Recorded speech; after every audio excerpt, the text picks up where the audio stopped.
Good morning, जोहार। तो हम लोग बनारस विश्वनाथ मंदिर की ओर बढ़ते हुए, और ये देखिए कितनी सुंदर बिल्डिंग बनी हुई है और बहुत ही भीड़ भाड़ इलाका है। जिधर देखिए जिधर आज लोग ही लोग हैं, मज़ा ही आ जा रहा है वाकई में।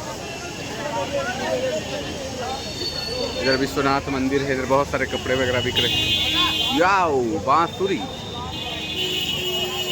ये देखिए कितने का दे रहे दादा हैं? अच्छी बजती है।